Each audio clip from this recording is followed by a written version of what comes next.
Alors, ce matin, nous avons appris un petit peu, donné quelques astuces pour arriver à mieux équilibrer des équations bilan sans ion et avec ion. Donc, vous avez l'exercice numéro 1 de la page 4 sur 4 du chapitre 12 à finir.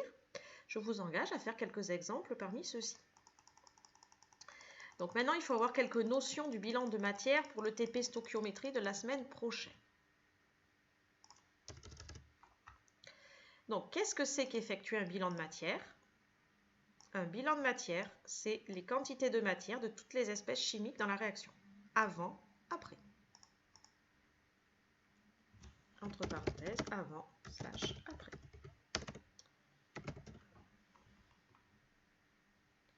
Donc, avant de faire un bilan de matière, il faut savoir lire une équation, n'importe laquelle. Donc, les nombres stoichiométriques, ils décrivent en quelle proportion se produit la réaction. Je vais prendre comme exemple la pile à combustible. C'est un système d'avenir pour les moteurs car le carburant, il est ici, c'est du dihydrogène. C'est un carburant non carboné. Donc, quand il brûle avec le dioxygène de l'air, comme on a dit, une réaction chimique, c'est on prend des Legos, on fait des constructions, on garde exactement les mêmes Legos, on fait une nouvelle construction, donc on fait nos Legos, on les défait, on fait une nouvelle construction. J'ai gardé les mêmes briques, mais je n'ai pas la même construction, donc c'est une réaction chimique. Je garde les mêmes briques atomes, je ne forme pas les mêmes molécules. Donc à la fin, j'ai de l'eau. Puisqu'au départ, j'avais que du H et que du O, je ne peux pas avoir à la fin une molécule à base de carbone, donc pas de gaz à effet de serre, dioxyde de carbone produit. Donc ça se lit très simplement. On lit exactement ce qu'il y a écrit. On remplace le plus par réagit avec, on remplace la flèche pour former. Donc vous gardez le code couleur que vous êtes créé. Donc ici, je lis tout simplement 2 molécules de dihydrogène réagissent avec une, puisqu'il n'y a pas de chiffre stoichiométrique, ça veut dire que c'est 1. Le fait d'écrire O2 signifie qu'il y en a 1. Une molécule de dioxygène pour former 2 molécules d'eau. Voici comment se lit une équation. Donc si je prends 10 molécules de... Là, il va falloir écrire patte de mouche. Donc vous copiez-collez... Pardon, vous ne pouvez pas. Donc vous réécrivez manuellement. Si j'ai envie de prendre 10 molécules de dihydrogène, eh bien, il va en falloir 5. C'est-à-dire 2 fois moins de dioxygène. Et il va s'en former 10 d'eau. Si j'ai envie de prendre 500 000 molécules de dihydrogène,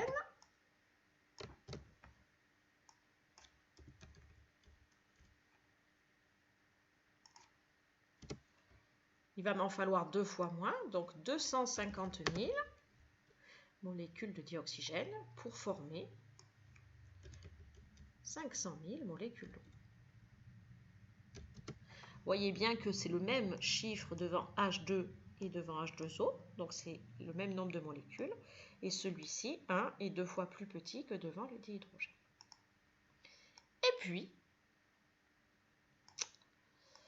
je vais augmenter comme ça, petit à petit, les quantités de molécules, le nombre de molécules. Et puis, il va me venir l'idée de faire réagir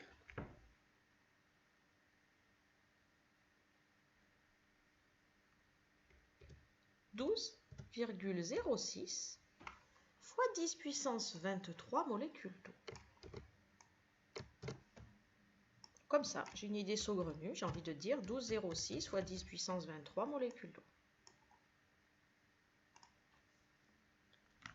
Bon, eh bien, il en réagit donc 2 fois moins de dioxygène. Donc, je divise 12,06 fois 10 puissance 23.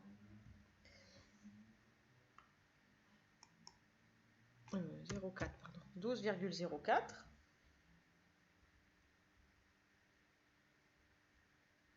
Et donc, il va en réagir 6,02 fois 10 puissance 23. Oh là là, ça me dit quelque chose, ça. Molécules de dioxygène pour former, eh bien, à nouveau, je regarde, le coefficient stoichiométrique devant l'eau est le même que devant le dihydrogène, donc il y en avoir 12,04 fois 10 puissance 23 molécules d'eau.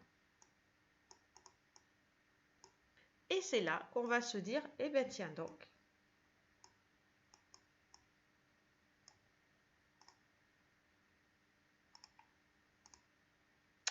ici c'est des nombres de molécules, mais finalement, la quantité de matière en mol, elle est proportionnelle, donc 12,04 fois 10 puissance 23. J'ai le droit d'écrire que 2 mols de dihydrogène réagissent, vous l'avez tous reconnu, 6,02 fois 10 puissance 23 avec 1 mol de dioxygène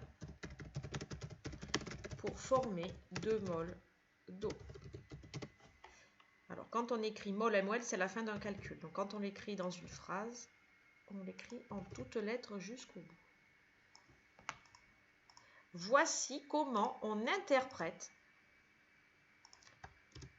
une équation bilan. Donc le chimiste, quand il fait ses transformations chimiques, le but, par exemple, d'un industriel, c'est qu'il fasse le maximum de produits en perdant le moins de réactifs. Donc il faut calculer ce qu'on appelle les stoichiométries.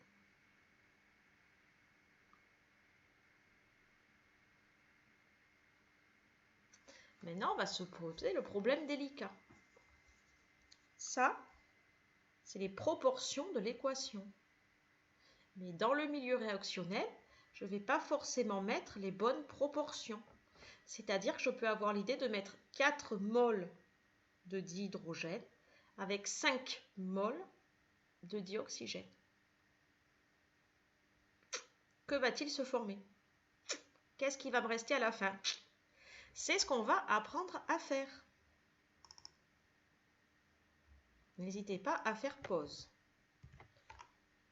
Vocabulaire. Une transformation chimique, quand est-ce qu'elle va s'arrêter? Lorsqu'un réactif vient à manquer. Si j'ai plus de réactifs dans le milieu réactionnel, je ne peux plus faire la transformation. Ou les deux. Soit un, soit les deux. Le réactif qui s'épuise en premier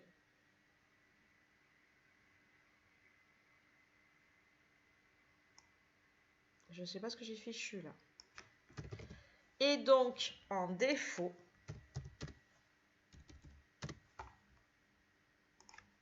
virgule,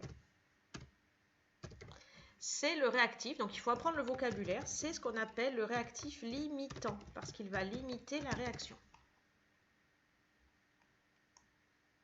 Donc le réactif limitant, c'est celui qui s'épuise en premier.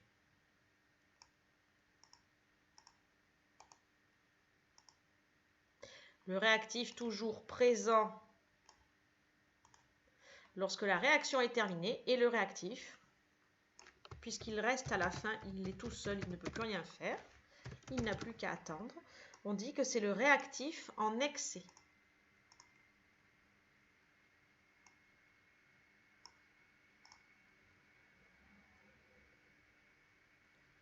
Enfin, le cas de figure qui se présente, si les deux réactifs ont disparu. C'est ce qu'on appelle les proportions stoichiométriques, c'est-à-dire que les quantités de matière qu'on a mis, pile, elles correspondent au coefficient de l'équation. Il ne reste que les produits à la fin.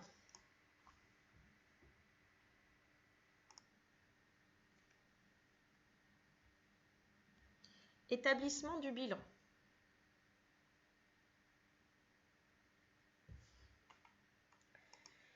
J'ai fait plein d'erreurs et d'oubli. C'est le réactif limitant qui stoppe la réaction chimique.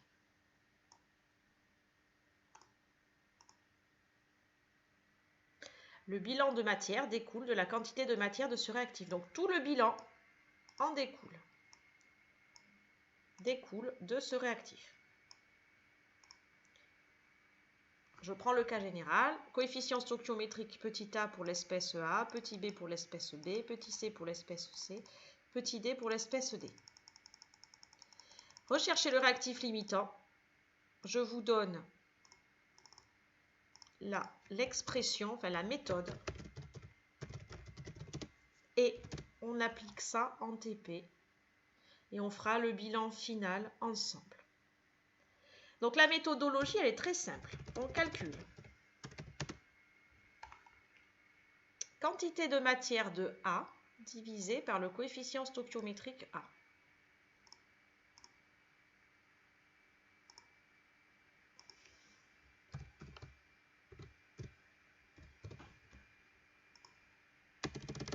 On calcule. La même chose pour le réactif B.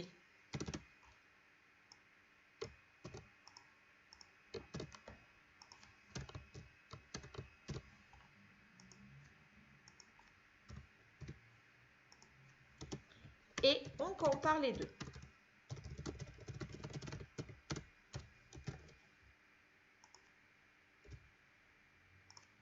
Trois cas de figure vont se présenter.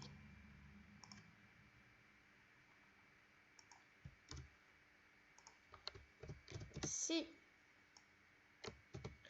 NA sur A est plus petit que NB sur B.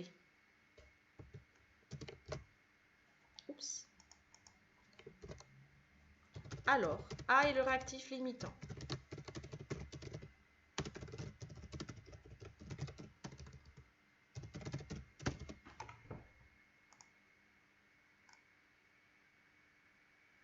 Et on remonte au dihydrogène qui est un cas concret.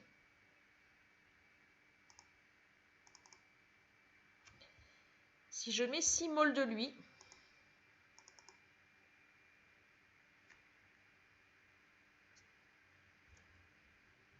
et 2 moles de dioxygène. Cette méthode Na sur A, NB sur B est faite pour vous éviter de faire le travail qu'on va faire maintenant. Donc si j'en ai 6 de lui, je monte mon coefficient à 6. Dans ma tête, ça c'est au brouillon, on est d'accord. Je garde en tête qu'il y en a 2 fois moins de lui, donc il y en a 3. Et je garde en tête qu'il s'en forme 6 de lui. Donc ça veut dire que pour réagir avec 6 moles de dihydrogène, il faudrait 3 moles de dioxygène. Or, je n'en ai que 2. Donc ce sera lui qui manquera, parce que pour réagir avec les 6, il faudra 3 de dioxygène. Or, j'en ai mis 6 dans mon milieu réactionnel et je n'en ai que 2. Donc là, ce sera le réactif limitant le dioxygène. Donc pour éviter de faire ce travail, on dit que on prend la quantité de matière qu'on a introduite, 6, on divise par le coefficient stoichiométrique, ça fait 3. Ça veut dire qu'en gros, il va se passer 3 fois la réaction. Ici, que 2 fois. Donc c'est lui qui limitera à 2 fois. Là, moi, au tableau virtuel, donc cet ordinateur, je vous ai fait le cas si NB sur B, après ça dépend qui vous appelez B, est plus petit que NA sur A, alors B est le réactif limitant.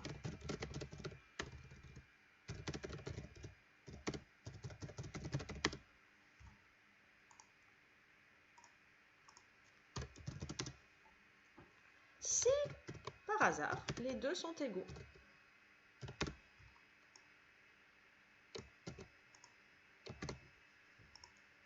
On y va, on remonte. Si par hasard, je mets 6 et 3. 6, 3, 6.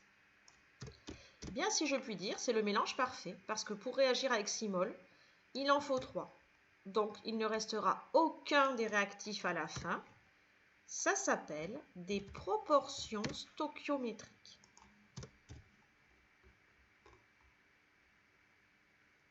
Alors, qu'est-ce que c'est que ça?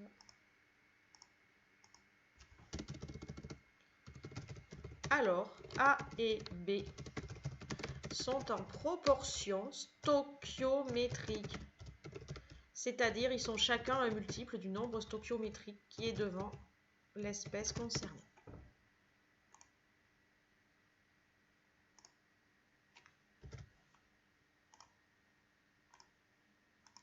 Allez, pour réfléchir à ça, je vous donne un cas au hasard. Et vous me dites mardi, en arrivant au TP, qui est limitant ou qui n'est pas limitant. Si je mets 0,238 mol de dihydrogène et 0,074 mol de dioxygène, qui est le réactif limitant? J'attends ça au début du TP.